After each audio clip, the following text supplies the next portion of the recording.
started out as a fisherman, but I wanted to see what was happening to our stocks because the stocks were getting so low. So I figured I'd start working in the bush and doing stuff like this.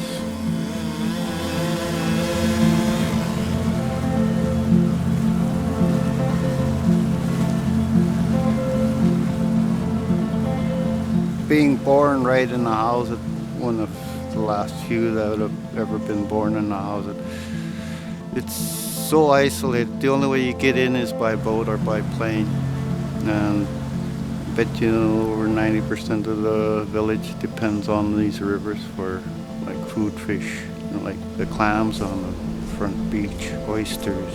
Even I used to go duck hunting at the mouth of the river, and I had to go deer hunting up in the back of us here when they first logged it out. I thought it was the greatest thing when they first logged out, but after seeing all the devastation they did on the creeks and the rivers, something's got to be done about it.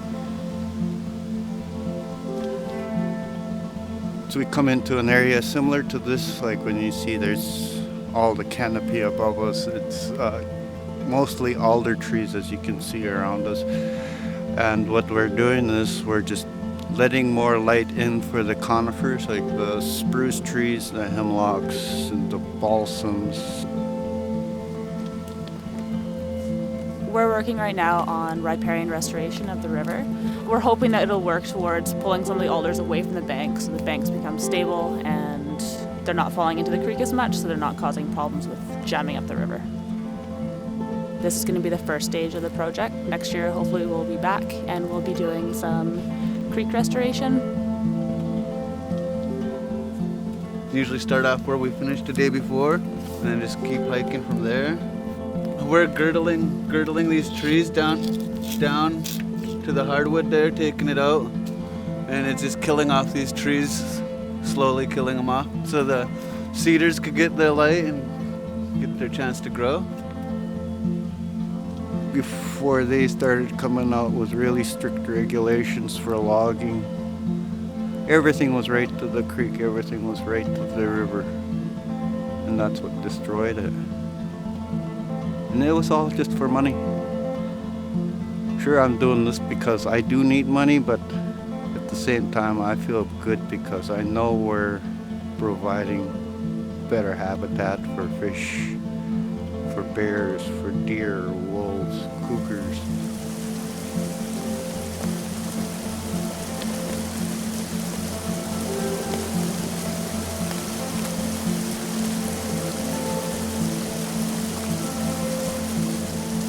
What have I learned? It's just a touch of what needs to be done around Vancouver Island and BC. The time here, my grandson look out the window as I'm leaving to work, yelling out at me, "I love you, Grandpa," and it's like who I'm doing it for. End of the day, you see what's going on, what we've done, and I feel good about it after seeing the end result. I want my grandchildren as well to be used to eating fish. And right now they're living in a big city, and to them a treat is McDonald's. Out here, treat for the kids around here is what we call upsqueak, dried fish. That's like gold to us. I had my kids home for the beginning of summer, and when I first started this, and it was the greatest feeling I had. Knowing what I was doing was for the future of our grandchildren. I'd see my grandchildren run up to me when I got off the boat, asking me what I was doing. I would explain to them, "Oh, they're making the creeks and the rivers better for you guys so you'll have fish when you grow up."